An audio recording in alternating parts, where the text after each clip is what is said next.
The ledger that knew it had been found. But neither of them knew the hardest chapter of their story had only just begun. The ledger was older than anyone expected. Its black leather cover was cracked with age. The pages carried the faint scent of dust and ink. Someone had written every entry by hand. No computers, no digital backups, no cloud storage. Richard Sterling had wanted one thing: a record that could never be hacked. Victor carefully turned the first page. Columns stretched across the paper. Dates, amounts, account numbers, code names. Some entries reached back almost 20 years. Julian stared at the first few pages. "I don't recognize any of these companies." "You aren't supposed to," Solene replied. "They're shell companies." Victor looked up. "You know that already." She nodded. "The money moves through businesses that barely exist. They're designed to disappear." Julian looked at her. "Can you follow it?" A faint smile appeared on her face. "It's only numbers. Numbers always tell the truth." For hours, they worked without speaking. Victor searched public records. Julian matched board appointments. Solene followed the money.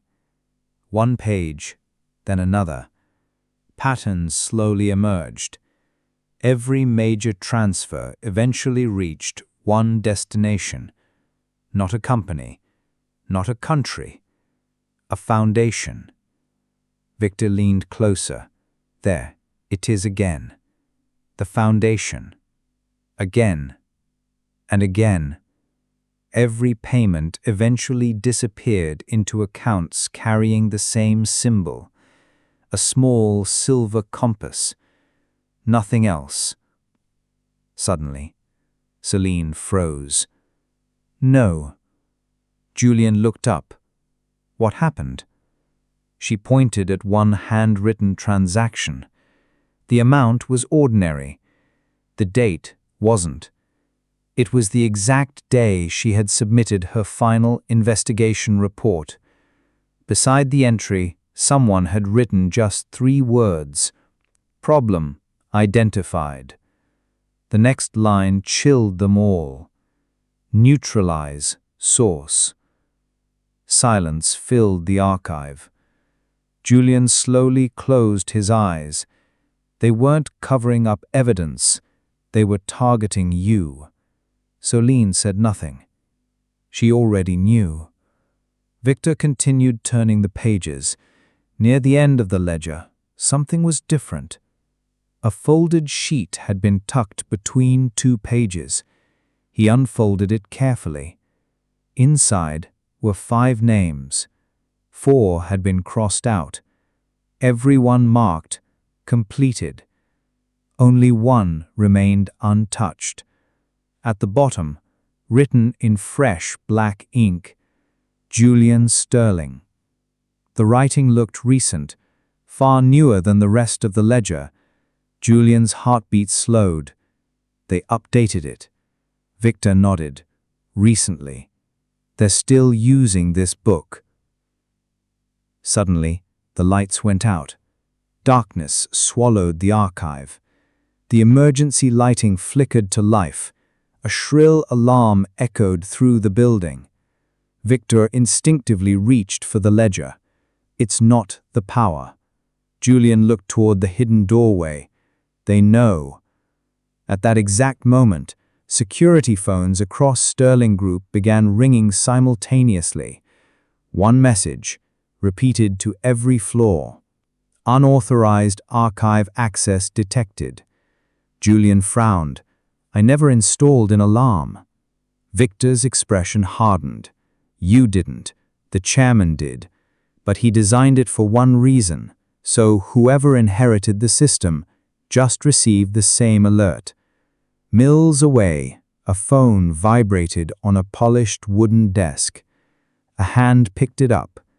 The screen displayed only 4 words: "Private archive accessed."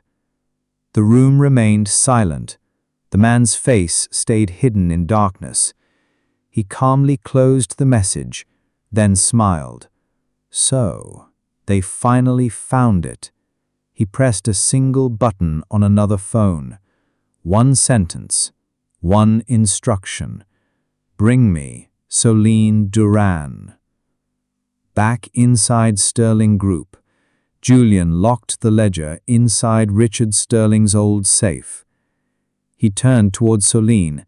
His voice was calm. "They're done chasing your past. They're coming for your future." She met his eyes. "And this time, I'm done running." For the first time since this nightmare began, Julian didn't see fear in her eyes. He saw determination. She wasn't the woman hiding behind a janitor's uniform anymore. She was the forensic investigator who had once brought powerful people to their knees.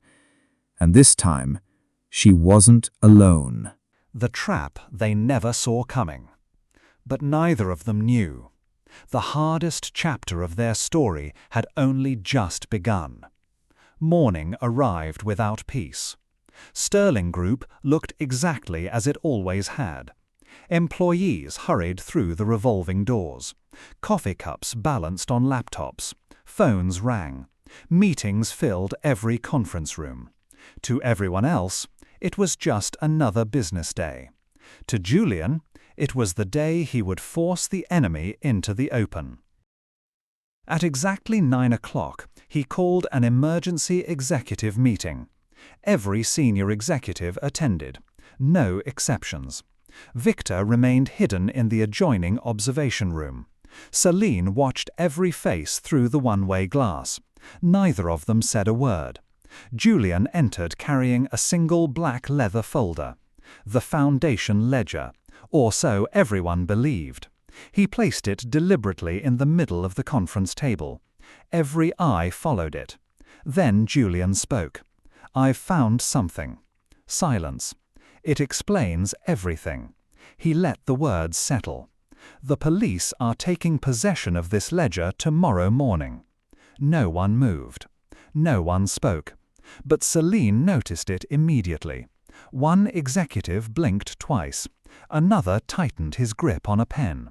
A third reached instinctively for his phone before catching himself. Fear had entered the room, exactly as Julian had hoped. The meeting ended 15 minutes later. No accusations, no names, only one announcement. "The ledger will remain inside my private office until 9 tomorrow morning." The executives filed out quietly. Julian waited, then smiled. "They'll come tonight." Victor nodded. "They have no choice." The real Foundation ledger was never in the folder. It remained locked inside Richard Sterling's hidden safe. The folder on Julian's desk contained nothing but blank paper. The trap had been set. That evening, Sterling Group became unusually quiet. Cleaning crews finished early. Most employees went home. Only emergency lighting remained. At precisely 11:47 p.m., a shadow entered the executive floor. Victor watched through a security monitor. Movement. Julian stood. Which entrance? Service corridor. Solene looked at another screen. Wait, there's more than one. 3 figures, moving separately, professional, disciplined. None of them spoke. Each wore dark clothing. Each knew exactly where to go. "They've studied the building," Victor whispered. The first intruder reached Julian's office. He removed a small electronic device. Within seconds, the electronic lock disengaged. He entered, straight toward the safe. Victor frowned. "He doesn't know." Julian smiled quietly. "Good, because the safe wasn't the safe anymore. 2 hours earlier, Julian had secretly exchanged it with an identical decoy provided by Sterling Group's insurance company. Inside, only stacks of blank accounting forms. The intruder opened the safe. He frowned, confused, then quickly searched the office. Nothing. His breathing became faster. For the first time, the hunter looked uncertain. At that exact moment, Victor pressed a button. Steel security shutters slammed down across every exit on the executive floor. The building entered lockdown. Red emergency lights flooded the corridors. A calm, automated voice echoed throughout the building. Security lockdown activated. Please remain where you are. The 3 intruders stopped moving. They had walked into the trap. Julian stepped out of the shadows. He wasn't alone. Victor stood on one side, Solene on the other. For several long seconds, no one moved. Then the leader slowly removed his hood. Julian's heart sank. He knew the man. Not personally, professionally. It was Michael Reeves, a celebrated forensic auditor, one of the country's most respected anti-corruption consultants. The very man who had testified in parliamentary investigations. Victor whispered, "No." Julian stared at him. "You?" Michael smiled sadly. "The best place to hide is where nobody thinks to look." Before anyone could react, Michael laughed. "You still think you've won?" He raised his left wrist, pressed a tiny hidden button beneath his watch. Victor's face changed instantly. "No!" A violent explosion echoed from somewhere deep inside the building. The lights flickered. Smoke poured through the ventilation system. Fire alarms screamed. Employees who had been working overnight began running. Sprinklers activated. Chaos erupted. Michael looked directly at Julian. "You were watching me. So you never noticed the second team." Julian turned toward the security monitors. The hidden archive. Richard Sterling's office. The safe. One camera after another went black. Julian didn't hesitate. He looked at Solene. "Go!" Victor grabbed the captured intruder. "I'll handle him." Julian and Solene sprinted down the corridor. Smoke thickened around them. Emergency lights flashed red against the walls. Neither of them knew what they would find, but they both feared the same thing. The explosion had never been the attack. It had only been the distraction. And somewhere inside Sterling Group someone else was already reaching for the real Foundation ledger. But neither of them knew *, the hardest chapter of their story had only just begun. ********* to be continued *******.